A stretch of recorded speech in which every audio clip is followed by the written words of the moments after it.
Cuando la Guerra Fría empezó a calentarse a comienzos de los 50, el crecimiento de la flota de submarinos de la Unión Soviética alarmó a los analistas militares americanos. En su mejor momento debían tener entre 500 y 550 submarinos de servicio y nosotros unos 150. La forma de compensar la desventaja numérica era superarlos en tecnología. Nos volcamos en ello tanto como nos fue posible.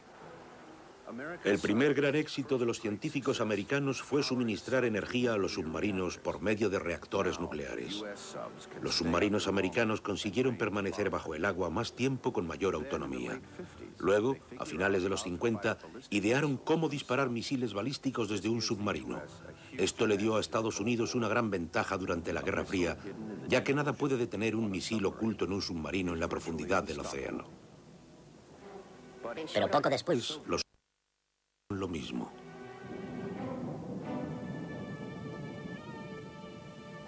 La Marina respondió con submarinos de ataque más pequeños y silenciosos, capaces de rastrear por todo el mundo a los submarinos de guerra rusos. El objetivo, si estallaba la guerra, era destruir los submarinos soviéticos antes de que pudieran lanzar sus misiles. Durante toda la Guerra Fría, los submarinos americanos eran lo último en tecnología, el no va más de las armas. Pero en el límite, los errores son mortales. La mayoría de la gente no se da cuenta de lo peligroso que es el mar. Está a la espera de que cometas un error. Cuando te sumerges a gran profundidad, puedes sentir los chirridos y crujidos.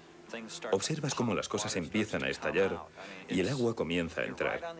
Estás justo en el límite y si cometes el más mínimo error te costará la vida. Por desgracia, eso es lo que sucedió en 1963. En el astillero naval de Portsmouth se bota el submarino nuclear más moderno de la Marina, el Treasure. La nave de 85 metros es la primera de una nueva clase de submarinos de ataque diseñados para funcionar en silencio a mayor profundidad que los anteriores. El Treasure era lo mejor de lo mejor. Lanzamos al mar una pieza de maquinaria increíble, el primero de toda una clase nueva de submarinos tan silenciosos que nos daría una tremenda ventaja sobre nuestros rivales comunistas. Creo, y yo tuve algo que ver con sus comienzos, que era un verdadero paso adelante. Era un tiburón letal, el primer asesino auténtico. En ese momento, por supuesto, pensé que jamás conseguiríamos nada mejor que eso. Vamos a ser los matones del barrio a partir de ahora.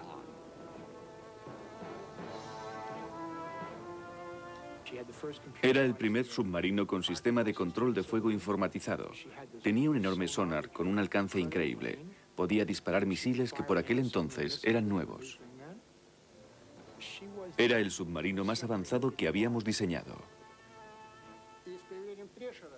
Cuando apareció el Treasure, nos dimos cuenta de la relevancia de aquel momento. Solo podíamos esperar que nuestros submarinos no estuvieran en demasiada desventaja. El 9 de abril de 1963, el Treasure sale al mar. A la mañana siguiente, temprano, comienza una profunda inmersión, tan profunda como es posible. Decidieron sumergirse cerca del cañón del Corsario. Tenían un barco en la superficie, el Skylark, de salvamento aéreo marítimo. Les llaman barcos de rescate, pero no sirven para submarinos nucleares. Sin embargo, permitía mantener la comunicación y establecer un diálogo. Todo fue como la seda hasta las 9:13 de la mañana. Entonces es cuando el Skylark advierte que abajo tienen problemas. El Treasure informa: experimentamos pequeñas dificultades, ángulo positivo, intento de subir, les mantendremos informados.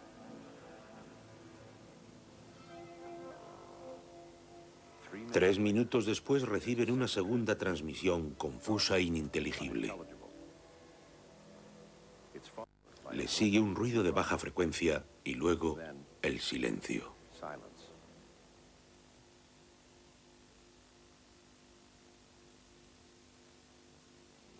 En la superficie no hay señal de problemas.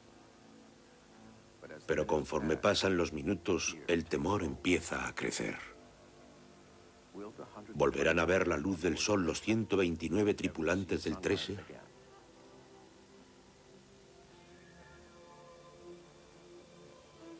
El Skylark informa al cuartel general de la flota del continuado silencio del Treasure. Es la primera tragedia que sufre la flota de submarinos nucleares. La comunidad se conmociona. Enseguida me imaginé que quizás se había debido a aguas poco profundas. Corrí a mi coche, fui hasta el cuartel general y me ofrecí para ayudar en lo que pudiera. Pero solo me contestaron que estaba a demasiada profundidad. Perdimos una centena de buenos amigos.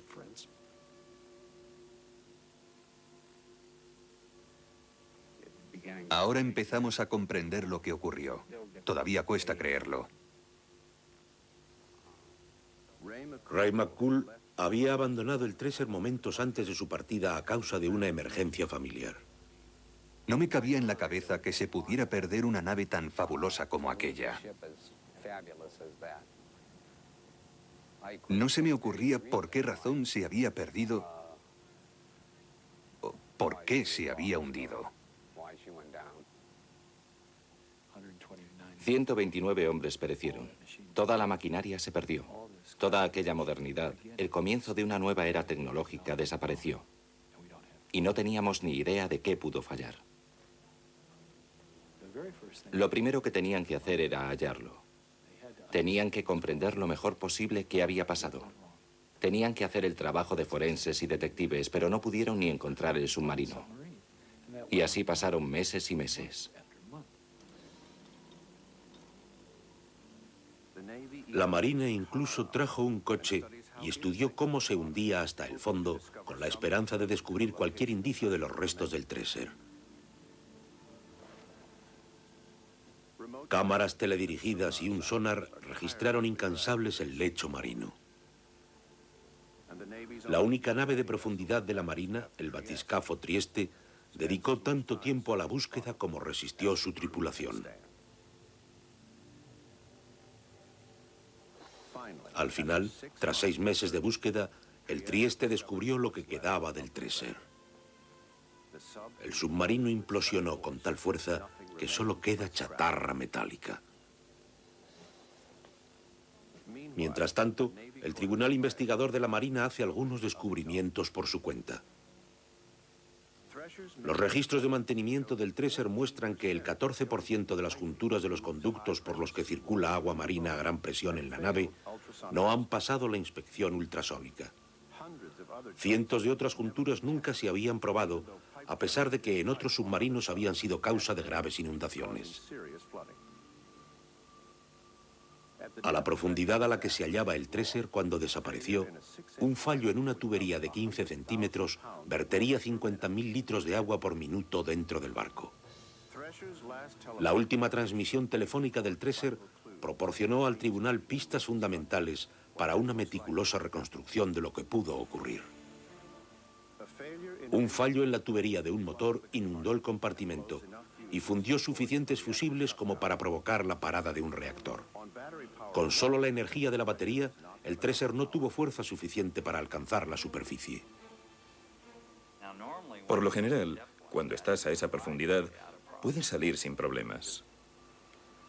Solo te inclinas hacia arriba, das potencia y subes a aguas menos profundas, lejos de cualquier complicación. Como último recurso, se libera aire comprimido en los tanques de lastre para sacar el agua y ganar flotabilidad. Pero el sistema de lastre del Treasure estaba diseñado para los antiguos submarinos que no se sumergían tanto. No consiguieron suficiente flotabilidad. Entraba el agua, así que cada vez eran más pesados y justo cuando intentaban subir, se atascó y empezó a deslizarse hacia abajo. El Treasure se hundió a 460 metros. Su casco no pudo soportar la aplastante presión del mar. Cuando estás por debajo de la cota de compresión, que no es a demasiada profundidad, Es la madre naturaleza quien actúa. La presión aplasta el submarino y este estalla como una bomba.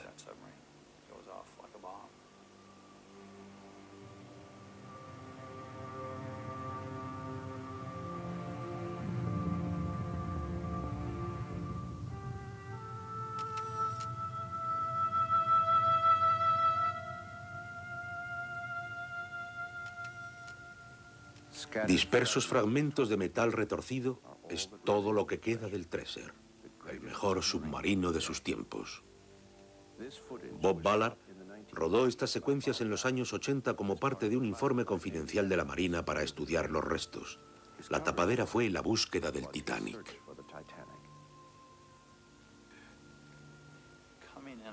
Llegar al Treasure por primera vez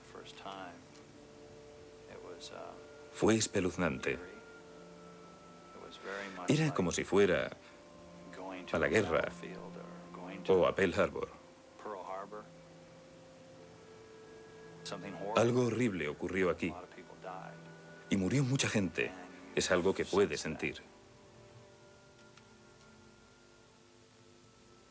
129 hombres. Bajas de la Guerra Fría. El Tribunal Investigador de la Marina concluye que al apremiar la utilización de la nueva tecnología de navegación del Treasure, se cometieron errores de diseño y construcción. La Marina aseguró que jamás volvería a ocurrir. Pero 5 años más tarde, en la primavera de 1968, acontece una nueva tragedia. En esta ocasión, un submarino vuelve a casa desde el Mediterráneo.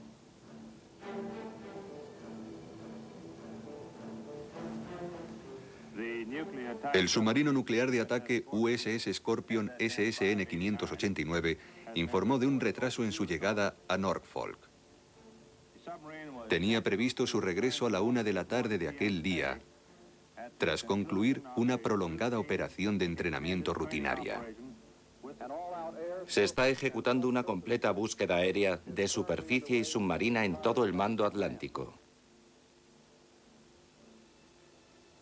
El Scorpion, con su tripulación de 99 oficiales y marineros, se había desvanecido en la inmensidad del Atlántico.